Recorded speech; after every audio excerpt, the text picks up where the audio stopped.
자, 나이덕의 땅끝이라는 이제 시인데 총 이제 4면으로 되어 있죠. 1형부터 한번 봐볼게.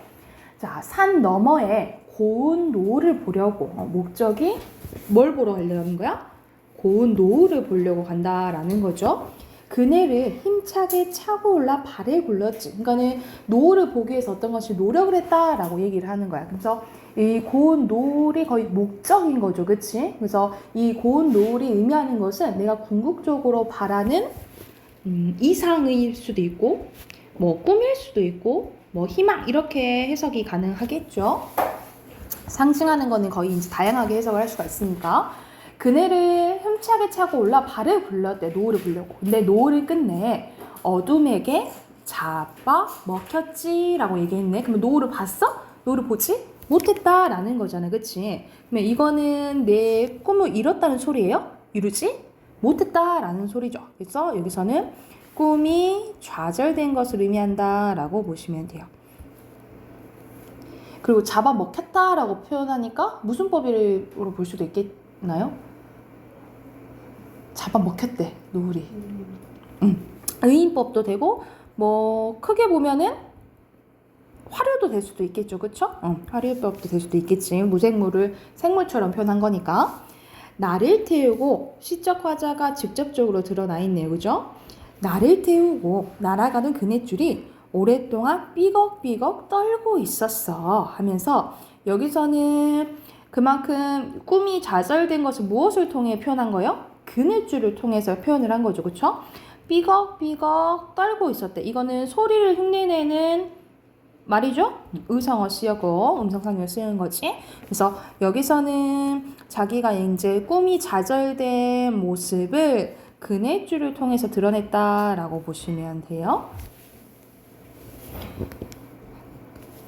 그래서 이 그네줄을 통해서 화자의 심리를 드러내는 거잖아요, 그치? 그러니까 여기서는 자기 화자의 감정과 아예 똑같거나 아니면 화자의 감정을 부가시켜주거나 아니면 대비시켜주는 소재를 뭐라고 하냐면 객관적 상관물이라고 하거든요. 그럼 이거는 객관적 상관물의 역할을 한다고 볼 수도 있겠죠. 객관적 상관물. 객관적 상관물은 다시 한번 거의 세 가지 경우가 있어요. 화자의 감정을 갖거나, 그리고 감정이입의 대상이라고 해. 화자의 감정을 갖거나, 아니면 화자의 감정을 고조시켜주거나, 아니면은 화자의 감정과 대비되는 게 나오면 객관적 상관물이라고 해요. 자, 어릴 때는, 그러니까 일련의 상황은 어떤 상황인 거야? 어린 시절을 얘기했다는 거죠. 어린 시절 꿈이 있었는데 좌절된 걸 얘기를 하는 거죠. 일련의 내용은 어린 시절의 회상이라고 보시면 돼요. 어릴 때는 나비를 쫓듯 나비를 쫓아가듯이 고로 나비도 내가 바라는 이상, 꿈 뭐 이런 것들 의미하겠죠. 아름다움에 취해 땅끝을 찾아갔지. 그 대신에 이제 커서는 땅끝을 찾아갔다라는 거야. 그러니까 꿈을 대신해서 또 내가 바라는 공간이라고 보면 되겠죠. 제목이 땅끝이잖아요, 그렇죠? 그래서 여기서도 이상적인 공간이라고 생각하면 돼. 이상적이고 뭐 내가 바라는 노을이 있는 아름다운 공간을 의미한다라고 보면 돼요. 땅끝을 찾아갔지. 그건 아마 끝이 아니었는지도 몰라. 그러니까 땅끝인데 끝이 아닐지도 몰라라고 생각을 한 거야. 그러나 살면서 몇 번은 땅끝에 서기도 하지. 여기서 땅끝이 뭐야? 우리가 절벽에 몰려 세워졌다 뭐 이런 표현을 하잖아. 그때는 긍정적인 거야, 부정적인 거야? 부정적인 걸 의미하죠. 그래서 여기서 땅끝은 약간 힘든 상황, 절망적이고 절박한 상황을 의미한다라고 보시면 돼요. 우리는 이런 상황에 밀리기도 한다라는 거야. 파도가 끊임없이 땅을 먹어 들어오는 막바지에서 여기서도 뭐 화류법처럼 쓰였죠. 이렇게 뒷걸음질 치면서 말이야 하면서 이런 식으로 시련, 뭔 고난 이런 것들이 오면 우린 막바지에 밀린다라는 거지. 이런 극한 상황에 몰려서 뒷걸음질 치고 이런 상황이 있을 수 있다라고 얘기를 하는 거예요. 그러니까 우리 인생사를 이제 비유를 한 거죠, 그죠? 살기 위해서는, 마지막에 가볼게. 살기 위해서는 이제 뒷걸음질만이 허락된 것이라고 파도가 아가리를 쳐두고 달려드는 거. 우리가 살기 위해서는 여기를 어떨 수밖에 없어. 계속 당하고 살 수는 없잖아, 그치? 이곳에 맞닥뜨려서 견딜 수밖에 없다라는 거죠. 파도가 아가를 쳐들고 달려오는 것은 나를 위협하는 거잖아, 그치? 그래서 고로 앞에서 말한 비슷한 절망적인 상황이라고 보시면 돼요. 절망적인 상황을 의미하고 아가리를 쳐들고 이렇게 표현한다라고 했죠? 뭐 의인법, 크게 뭐 화류법도 볼 수도 있겠지. 찾아 나선 것도 아니지만, 내가 나선 것도 아니지만 끝내 발 디디며 서 있는 우리는 땅의 끝에 자꾸 서 있게 된다라는 거예요. 내가 원하는 건 아니지만 이렇게 서 있을 수밖에 없다라고 얘기를 한 거죠. 계속 어떤 상황, 이런 절망적인 상황에 놓여지게 된다라는 거야. 그런데 이상하기도 하지. 그런 데는 분위기 전환 갖고 오는 거죠, 그쵸? 여기서부터 분위기 반전 갖고 온다라고 보시면 돼. 시상의 전환이 일어나는 부분이야. 이상하기도 하지. 위태로움 속에 뭐가 있대요? 아름다움이 스며 있다라는 거죠. 말이 안 되지, 그치? 위태로움 속에, 그 속에 아름다움이 스며져 있대. 역설법이죠, 그쵸? 역설법. 자, 여기서는 무슨 말을 하는 거야? 위태로운 건 절망적인 상황에서도 뭐는 있다 이 말이야? 희망이 있다. 그러니까 포기하지 말아라 이 말을 하고 싶어서 역설적으로 표현했다라고 보시면 되겠죠. 자, 위태로움 속에 아름다움이 스며 있다는 것이 땅끝이 늘 젖어 있다라는 거죠. 늘 젖어 있다는 뭐가 젖어 있는 거야? 아름다움이 젖어 있다 이 말이야. 그러니까는 땅끝은 위태롭고 절망적이지만 희망적인 걸 항상 내포하고 있다라고 보시면 되겠죠. 그래서 부정적인 건 세모, 긍정적인 건 동그라미 하는 거야. 그걸 보려고 또 몇 번은 여기에 이르라는 것이. 그러니까 우리 인생 어쩔 수밖에 없는 거. 항상 행복할 수는 없잖아, 그치? 이런 안 좋은 상황이 있다 하더라도 뭐는 하지 말자, 포기하지 말자. 그 안에 항상 뭐는 있다, 희망은 있다라고 보시면 되겠죠. 그래서 여기서는 마지막 사면은 절망의 끝에서 깨달은 삶의 희망에 대해서 얘기했다라고 보시면 됩니다. 그래서 거의 이게 주제라고 생각하시면 돼요. 절망의 끝에서 깨달은 삶의 희망이 이 시의 거의 주제라고 생각하시면 되겠죠.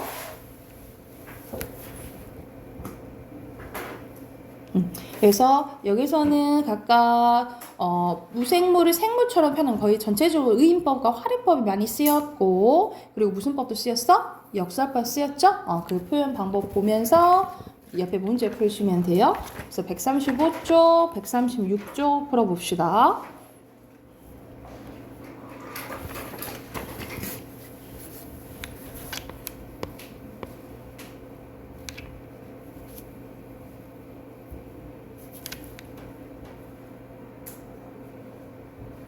자, 같이 답 확인해보자. 1번 가보자. 1번에 알맞지 않은 거 화류법 얘기했죠, 그쵸? 그리고 특정 소재를 나타내서 여기서 알 수 있는 계절적 배경 나와요?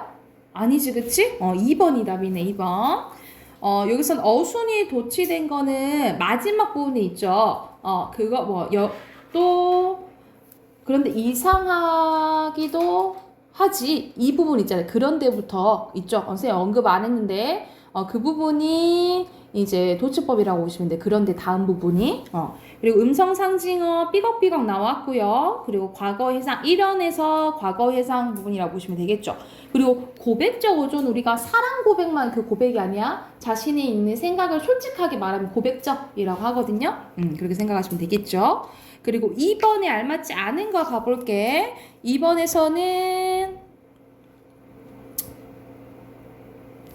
3번 화제 관계. 이건 관계가 아니고 약간 부정적인 상황 극복하는 그런 맥락이잖아요, 그쵸? 이 부분이 틀렸고, 3번의 A는 1연이죠. 가장 적절한 것은 1번이죠. 어린 시절 회상하는 부분이라고요.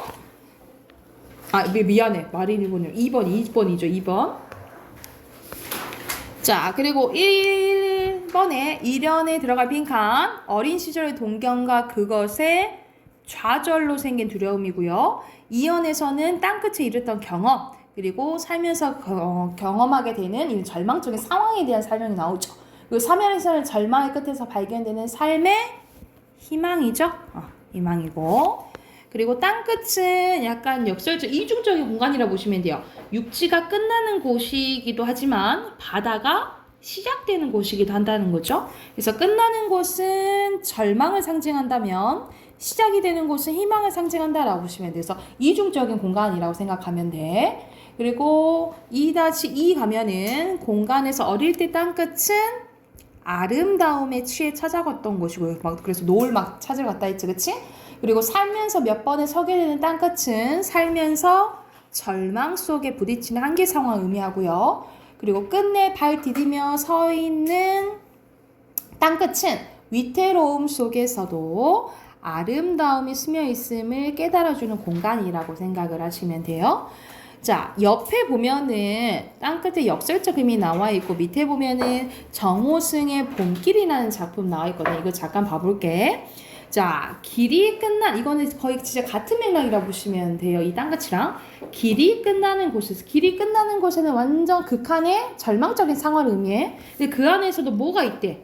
길이 있다라고 표현했네. 길이 끝났는데 길이 있대. 이게 대표적인 역설법이죠. 그쵸? 그래서 절망적인 상황 안에서도 뭐는 있다 이 말이야. 희망은 있다 이 말인 거예요. 그래서 길이 끝나는 곳에서도 길이 되는 사람이 있대요. 스스로 뭐가 돼요? 제목 봄길이죠. 봄길 스스로 희망이 되어서 끝없이 걸어가는 사람이 있대요. 강물은 흐르다가 멈추고, 이건 부정적인 상황을 얘기하는 거야. 새들은 날아가 돌아오지도 않고 하늘과 땅 사이 모든 꽃잎이 흩어져도 이렇게 힘들더라도 보라, 여기서도 어떤 내용이 나와요? 시상의 전환이 나오는 부분이 나오죠. 명령어 의미로. 보라, 사랑이 끝난 곳에서도 사랑으로 남아있는 사람이 있대요. 또 역설법 나왔네, 그치? 스스로 사랑이 되어서 한없이 봄길을 걸어가는 사람이 있대. 그래서 여기서는 전체적으로 아무리 절망적인 상황이어도 무엇을 잊지 말아라. 그 안에 희망이 있으니까 포기하지 말아라. 이런 의미를 내포한 시라고 생각하시면 됩니다. 그래서 땅끝이랑 비슷한 거 이 봄길 기억을 하시면 돼요. 여기가 됐을까요? 그러면 이거 그만하고 그 비문학 건 해보세요. 비문학.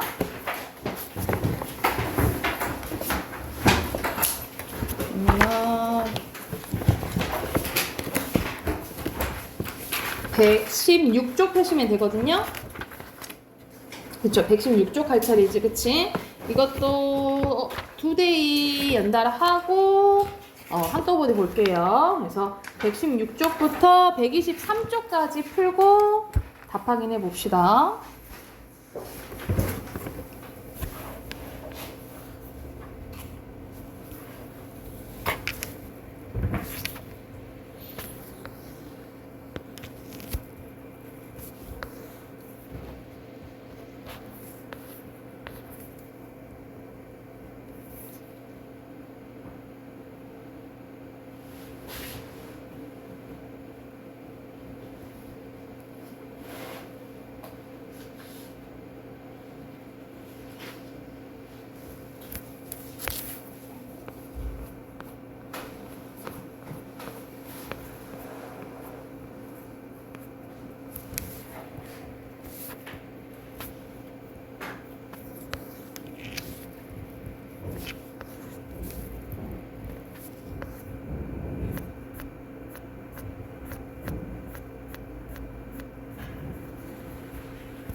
밖으로 빼내기 위해 U자의 모양의 구분관을 이용한다고 하자. U자 모양의 구분관을 뒤집어 관 한쪽은 컵 안의 물속에 다른 쪽 컵 바깥에 위치하게 한대요. 관의 안쪽에 물이 완전히 채워지지 않아 공기가 남아있는 경우에는 컵의 수면에 작용하는 대기압과 관 속의 대기압이 평형이로 아무 일도 일어나지 않는데, 이럴 때는. 하지만 관 속에서는 남아있는 공기를 빨아내요. 인위적으로 이제 관 속에 물을 채워지게 하면 물은 중력의 법칙을 거스르고 관에 따라 컵에 넘어 바깥으로 흘러나오기 시작하는데, 이는 관 속이 물로 채워지면서 관 속에 작용하던 대기압은 사라지지만 컵의 수면에 작용하는 대기압은 변화가 없기 때문에 압력 차이가 생겨 일어나는 현상이다라는 거죠. 이것을 무슨 원리를 한다는 거야? 사이펀의 원리라고 한다라는 거죠. 이게 사이펀의 원리인 거야. 그리고 이와 같은 경우에 사용되는 U자모의 관을 뭐라 한다는 거지? 앞에서 말했듯이 사이펀을 한다는 거죠. 그게 이제 이 상황으로 이제 그림으로 이제 구조가 나와 있죠. 옆에 그림처럼 변기의 내부에 U자를 뒤집어 넣은 형태의 관이 있는 것도 이 사이펀의 원리를 이용한 건데, 그림에서 물이 A까지 채워져 있는 경우에는 이런 식으로 A까지 이렇게 채워져 있는 경우이죠. 이런 경우에는 사이펀에 대기압이 작용하기 때문에 아무 일도 일어나지 않는데, 앞에서 말했듯이. 하지만 용변을 보고 레버를 내리면 물탱크의 마개가 열려 변기 안으로 한꺼번에 많은 양의 물이 공급되면서 늘어난 물의 압력으로 인해서 사이펀은 물로 완전히 채워지게 되고, 사이펀 속에 작용하던 대기압이 사라지게 된다라는 거예요. 사라지게 되어서 변기의 물은 용병과 함께 하수구로 빠져나가게 된다라는 거죠. 그러니까 여기 부분이 여기서부터 앞에 밑줄 그어도 되겠네. 여기까지가 이 변기에 적용된 사이펀의 원리라고 보시면 돼요. 이 부분이 변기에 활용된 사이펀의 원리라고 볼 수 있겠죠. 그치? 자, 물탱크에서 많은 양의 물이 변기로 계속 공급된다면 변기에 차 있는 물은 기대할 수 없다라는 거죠. 그래서 변기의 구조는 물이 사이펀의 원리에 의해 모두 빠져나가 버린 후에는 사이펀이 넘지 못할 정도만큼만 물이 다시 고일 수 있도록 적은 양의 물이 서서히 변기로 흘러가게 되어 있대요. 그러니까 또 이렇게 차게끔 만들어준다는 거지, 그치?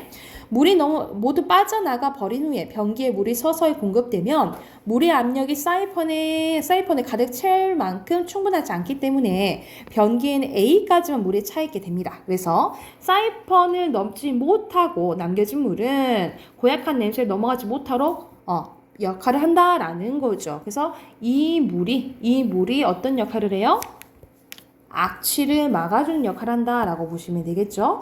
이처럼 과학적인 원리를 이용한 변기의 구조 덕분에 화장실이 집 안으로 들어올 수 있었다라는 내용이네요. 그러면 여기서는 주된 내용이 뭐예요?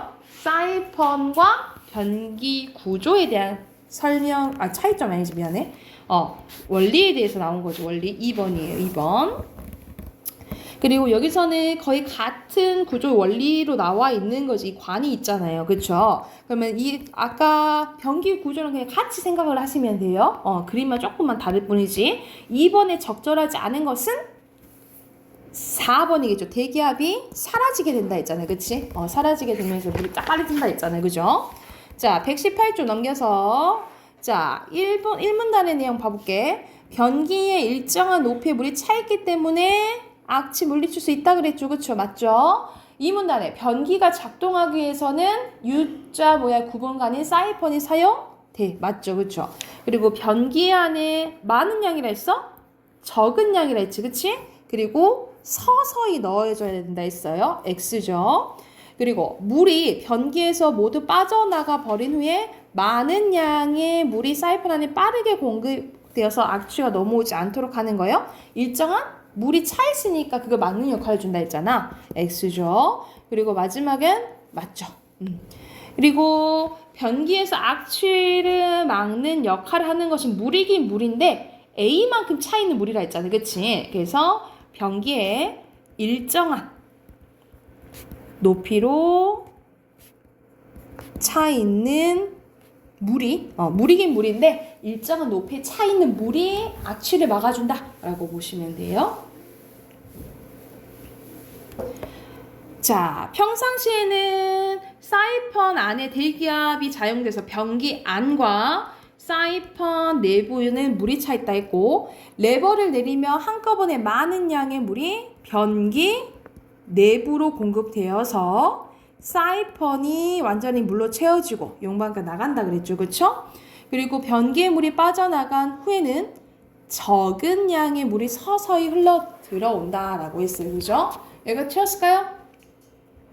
수혁아 잠시만 깨 자, 뒤에 옆에 어휘 봐볼게요. 1번에 공급, 2번에 고약하다, 3번에 인위적, 4번에 거스르다, 그리고 5번에가 입성이에요. 그리고 2번 수영대에서 민철이와 당당히죠. 당당히. 그리고 주스를 마시고 나면 마개죠. 마개. 보시면 됩니다. 두 번째 것도 이어서 할게. 두 번째 거는 여러분이 잘 이제 이용하는 클라우드에서 나오죠. 이 클라우드만 보통 일정 금액을 주고 저장 공간을 빌리는 거지, 그치? 그거에 대한 개념과 특징 나오는데, 첫 번째부터 보면 최근 들어 화두가 되는 IT 관련 용어가 있으니 바로 클라우드인데요. 그렇다면 클라우드란 무엇일까? 클라우드의 개념 바로 나오네요. 클라우드란 인터넷상의 서버를 통해 데이터를 저장하고 이를 네트워크로 연결하여 콘텐츠를 사용할 수 있는 컴퓨터 환경을 클라우드라고 한다는 거예요. 그렇다면 클라우드는 기존의 웹하드와 어떤 차이점이 있을까? 그러면 차이점, 대조가 나오겠죠. 그렇죠? 웹하드의 대조. 웹하드는 일정한 용량의 저장 공간을 확보해서 인터넷 환경의 PC로 작업한 문서나 파일을 저장, 열람, 편집하고 다수의 사람과 공유할 수 있는 인터넷 파일 관리 시스템이라요. 한편 클라우드는 이런 웹하드의 장점을 수용하면서도 컨텐츠를 사용하기 위해서 뭐까지 제공한대요? 소프트웨어까지 작용한다라는 거죠. 그래서 소프트웨어까지 함께 제공하는 게 이게 웹하드와의 차이점이겠죠? 이게 차이점 첫 번째야. 이 부분이 첫 번째고. 자, 그리고 저장된 정보를 개인 PC나 스마트폰 등 각종 IT 기기를 통해서 언제 어디서든 이용할 수 있게 한대요. 이게 차이점 두 번째라고 보시면 되겠죠. 이것은 클라우드 컴퓨팅 기반의 동기화 서비스를 통해 가능한데, 즉 클라우드 컴퓨팅 환경을 기반으로 사용자가 보유한 각종 단말기끼리 동기화 절차를 거쳐서 동일한 데이터와 콘텐츠를 이용할 수 있게 하는 시스템이다라는 거죠. 그러니까 접속만 하면은 바로 다운을 받을 수 있거나 볼 수 있게끔 해준다는 거죠. 그죠? 클라우드는 구름과 같이 무형의 형태로 존재하는 하드웨어 그리고 소프트웨어 등의 컴퓨팅 자원을 자신이 필요한 만큼 빌려 쓰고 이에 대한 사용 요금을 지급하는 방식의 컴퓨팅 서비스예요. 여기에는 서로 다른 물리적인 위치에 존재하는 컴퓨팅 자원을 가상화 기술로 통합해 제공하는 기술이 활용된다라고 보시면 되겠죠. 여기서는 클라우드에 사용되는 기술에 대한 설명이 나오네, 그치? 3분 나뉘어서 볼게요. 클라우드는 평소에 남는 서버를 활용하므로 클라우드 환경을 제공하는 운영자에게도 유용하긴 하지만 사용자 입장에서는 더욱 유용한데, 개인적인 데이터 저장 공간을 따로 필요하지 않기에 저장 공간의 제약을 극복할 수가 있대요. 이게 클라우드의 장점 첫 번째라고 보시면 됩니다. 그래서 선생님은 이거 저장 공간 핸드폰에 잃어버리면은 좀 불안하잖아. 그래서 선생님이 네이버 클라우드 네이버 그 박스 썼었는데 그게 한정이 30기가잖아요. 그게 다 꽉 차버린 거야. 근데 선생님은 약간 그게 여기서는 무조건 비용을 지불해야 되잖아. 그래서 지금은 그게 좀 아까워가지고 안 쓰고 있는데, 그래서 우선은 막 USB나 이런 데 저장하고 있긴 한데 이것도 날아갈 수도 있잖아. 그치? 그래서 쓰긴 써야 될 것 같아. 요즘 같은 시기에는 써야겠대. 선생님은 사진을 많이 찍는 편이거든요. 그러니까는 같은 사진도 다다다다다 하고 거기서 건지는 스타일이어서 사진이 막 많고 하는데 그게 날아가면 되게 슬플 것 같아서 이제 하긴 해야 될 것 같아요. 여러분도 지금 그냥 안 옮기죠? 그냥 핸드폰에만 갖고 다니지. 나중에 혹시 모르니까 한 번씩 이제 올리고 하는 게 좋을 것 같아요. 왜냐면은 여러분 소중한 기억을 다 갑자기 잃을 수도 있잖아. 핸드폰 잃어버릴 수도 있고 고장날 수도 있고 날아갈 수도 있고 이러니까 해놓으세요. 그리고 또 장점을 봐보자. 가상화 기술과 분산 처리 기술로 서버의 자원을 묶거나 분할할 필요한 사용자에게 서비스 형태로 제공되기 때문에 개인의 컴퓨터 가용률이 높아진다라는 거죠. 이러한 높은 가용률은 자원을 유용하게 활용하는 그린 IT 전략과도 일치한다라는 거죠. 그러니까 그린이 들어간다라는 것은 되게 환경적이다라고 보시면 되겠죠. 불필요한 것들이 막 많이 필요 없다라는 거야. 또한 클라우드 컴퓨팅을 도입하는 기업 또는 개인은 컴퓨터 시스템을 유지, 보수, 관리하기 들어가는 비용과 서버의 구매 및 설치 비용, 업데이트 비용, 소프트웨어 구매 등 엄청난 비용과 시간을 인력을 줄일 수도 있대요. 간단하게 말하면 비용과 시간을 줄일 수 있다 이 말이잖아. 이게 장점 두 번째, 이 표시하시면 되겠죠. 그리고 에너지 절감에도 기여를 하고요. 이게 장점 세 번째. 하지만 서버가 해킹당할 경우에는 개인정보 유출이 있대요. 그러니까 항상 우리가 장점만 있는 거 아니잖아. 항상 양날의 검날이잖아요. 그치? 그래서 항상 장점이 있으면 단점도 있는 거죠. 이게 단점 첫 번째요. 개인정보가 유출될 수 있고 공유한 게 갑자기 쓰라 얼고 올려놨는데 그게 갑자기 인터넷 퍼질 수도 있다라는 거지. 그치? 그리고 서버 장애가 발생하면 자료 이동이 불가능하다는 단점도 있습니다. 이게 단점 두 번째가 되겠죠. 따라서 사용자들이 안전한 환경에서 서비스를 이용할 수 있도록 보안에 대한 대책을 강구하고 위험성을 최소화할 수 있는 방안을 마련해야 된다. 이게 마지막이 이제 보완점이 되겠습니다. 자, 그럼 이거에 대한 문제 바로 풀면 1번에 언급되지 않는 거 내용 일치 문제네, 그치? 클라우드가 이제 생겨서 말해줄지 어떻게 변했는지는 안 나오죠? 아닌 거 3번이고요. 그리고 2번에 적절한 거 A가 PC 그냥 노트북 자체라면 B가 웹하드랑 클라우드랑 대조했었죠. 그쵸? 그러면 여기서 가장 적절한 것은 웹하드부터 인터넷 환경이 공유되기 시작한 거예요. 2번이에요. 올바른 거. 그리고 3번에 친환경적이어야 되겠죠. 그치? 환경적인 부분은 기업은 맞고요. 돈 주는 건 아니겠고. 그치? 안전은 아니고. 기업과 리을이겠죠. 그래서 2번이요. 3번, 2번. 자, 1번에 1문단에 들어갈 빈칸. 수요가 넘겨서 122쪽 1문단에 들어갈 빈칸 데이터. 그리고 2문단에 웹하드. 그리고 3문단에 컴퓨팅이고요. 컴퓨팅. 그리고 4문단에 가용률. 그리고 5문단의 절감, 그리고 정보예요. 그리고 웹하드에 들어갈 빈칸 저장 공간, 그리고 밑에는 파일이고요. 그리고 클라우드에 들어갈 빈칸 소프트웨어, 그리고 동기화입니다. 동기화. 그리고 클라우드를 보완하기 위해서 노력할 부분 마지막에 나와 있죠. 밑에 아까 전에 본문 봤을 때 마지막 부분. 사용자들이 안전한 환경에서 서비스를 이용할 수 있도록 보안에 대한 대책을 강구하고 위험성을 최소화할 수 있는 방안을 마련해야 된다. 이 부분 쓰면 되겠지. 이게 이제 3번 답이다라고 보시면 돼요.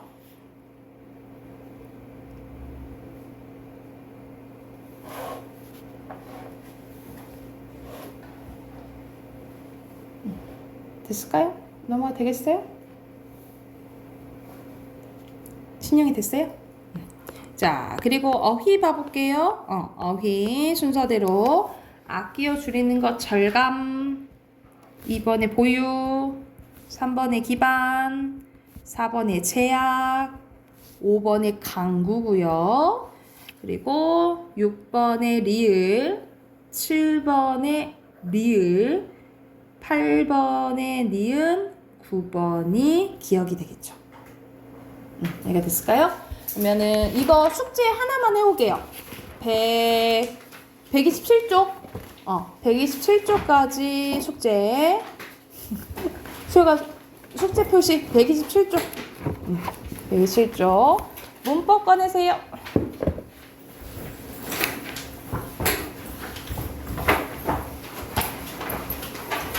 우리 어저께 답하기 못한 거 있죠?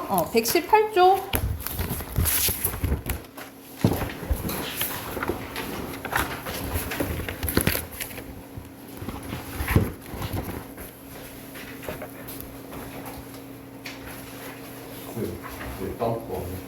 못 풀었어? 얼마 몇 개는 못 풀었어. 몇 번까지 했냐? 같이 한번 봐보자. 자, 1번에 보면은 체언에 해당하는 거잖아, 그치? 체언에는 명사, 대명사, 수사 다 골라야겠죠, 그쵸? 자, 그럼 해당하는 단어 제주도, 순서들 제주도, 셋째, 그리고 두 번째 줄에 너희, 그리고 거기까지 쓰면 되겠죠? 이렇게 네 가지고. 그러면은 이거를 각각 나누는 거야. 명사는 제주도, 대명사 너희, 거기고요. 수사가 셋째가 되겠죠? 그리고 용언에 해당하는 거 뭐 찾으면 용언은 움직이다, 슬프다, 뜨겁다 이렇게 세 개가 되겠고 움직이다만 동사, 슬프다, 뜨겁다가 형용사예요. 자, 그리고 수식어에 해당되는 거 나머지 다겠죠? 과연, 모든, 쿵쿵, 특히, 헌까지. 그래서 부사는 과연, 모든은 관형사, 쿵쿵 부사, 특히 부사, 그리고 헌 관형사요. 이렇게 나누시면 돼요.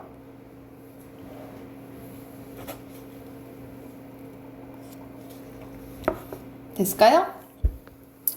자, 그리고 여기서 밑에는 우와 감탄사죠? 감탄사인데 감정 얘기해야 되겠죠? 여보게는 부르는 거고 그래, 대답, 그리고 이런 감정 이렇게 표시하시면 되겠죠? 자, 그리고 11번에 아무 연필을 꾸며주잖아, 그치? 그러면 관형사겠죠?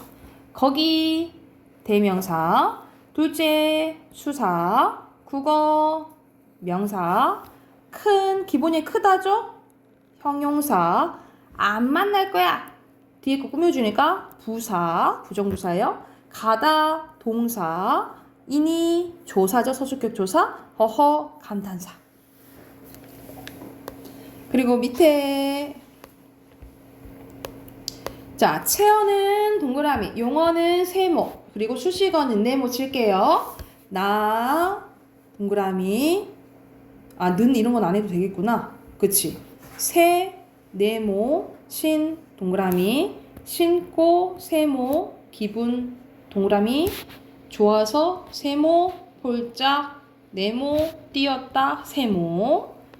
21번 그 네모, 강 동그라미, 너무 네모, 깊어서 세모, 헤엄칠 때 헤엄칠 이 세모, 때 동그라미, 그리고 주의 하다잖아요. 한다는 거 동사니까 세모, 세모 이렇게 해요. 각각.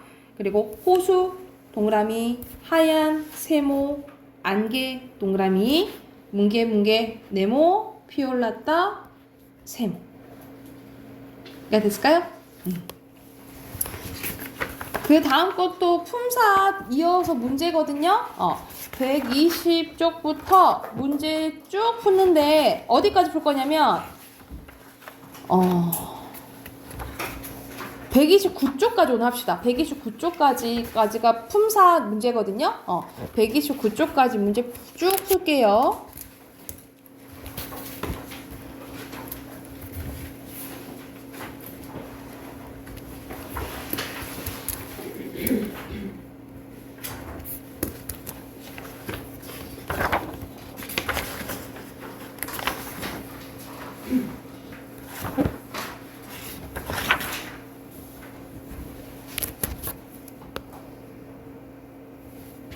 이렇게 먼저 채점하면 1번부터 보자. 1번에는 대명사 찾는 거잖아요. 그쵸? 대명사 표시하면 저기, 그리고 저것, 우리 세 개고요. 그리고 부사는 과연 하나고요. 문장 전체 꾸며주는. 그리고 동사는 들어서, 뛰다, 걷다, 반복했다 네 개예요. 그리고 형용사는 짜고, 매워서, 없다 세 개. 그리고 조사는 은, 가, 그리고 에, 이다 네 개예요. 그리고 관형사는 온갖, 이 두 개고요. 그리고 명사는 미래, 최고, 축구, 선수 네 개예요. 각각. 자, 그리고 부사가 쓰이지 않는 거 1번에 부사 딱히, 2번에 갑자기, 3번에 나날이, 그리고 4번에 급히 없는 거 5번이네요. 그리고 9번에 체온을 꾸며주는 역할을 하는 것은 관형사잖아. 그치? 관형사가 있는 것은 어떤? 2번이죠. 9번, 2번. 10번 가보자. 10번에 제시된 두 문장이 똑같이 개, 소, 물었다가 나오지만 문장 의미가 다르죠. 뭐 때문에 그래? 조사 때문에 그러잖아요. 그렇죠? 이게 주격조사인지 목적격 조사인지에 따라 다른 거잖아요. 그래서 특히 조사 중에 조사는 세 가지가 있는데 격조사, 보조사, 그리고 접속조사가 있어요. 이거는 주격, 목적격을 나타내주는 격조사라고 생각을 하시면 됩니다. 그래서 답은 4번이에요. 관계 나타내주는 거. 그리고 11번에 저 관형사 맞죠? 그리고 두가 번째 꾸며주잖아. 그치? 그러면 수사가 아니라 수관형사죠? 답 2번이에요. 나머지는 맞다라고 생각하시면 돼요. 그리고 수식어이 아닌 거, 수식어는 관형사와 부사잖아요. 이게 아닌 거 고르는 거야. 이거는 부사죠. 속절없이 부사. 차가운, 차갑다잖아. 그치? 원래 형태니까. 이건 형용사죠. 답 3번이네. 살며시도 부사. 하는 관형사예요. 그리고 사용되지 않는 거 고르는 거네요. 여기서는 소녀. 자, 여기서 바로 보면은 소년, 명사, 은, 조사, 자기, 대명사, 도, 조사, 모르게, 모른다잖아. 모르다, 모른다. 동사, 그치? 그리고 명사, 조사, 형용사, 명사, 조사, 동사, 얼른, 부사죠? 소녀, 명사, 조사, 명사, 조사, 명사, 조사, 떨구었다, 떨군다, 명사. 이렇게 되죠? 없는 거. 관형사 없죠? 그치? 5번이네요.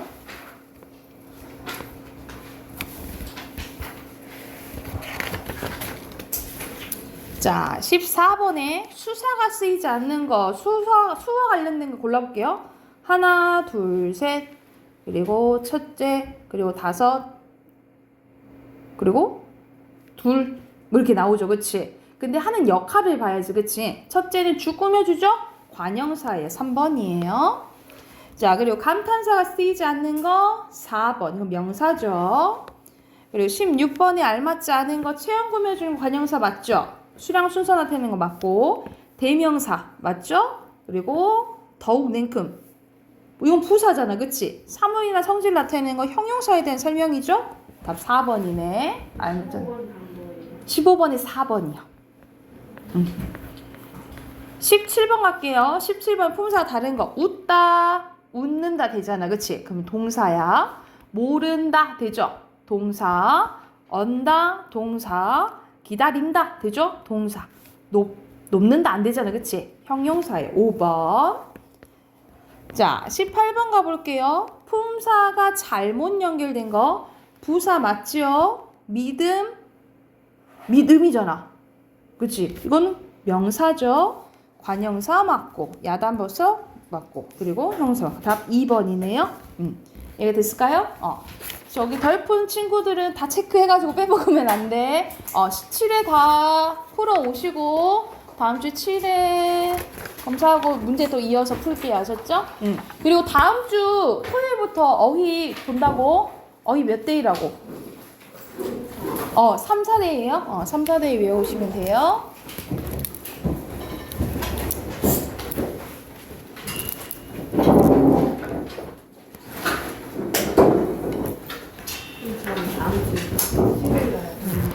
엄마 수요일부터 오면 돼요. 수요일날 기존 교재 챙겨가지고 오면 돼. 조심히 가.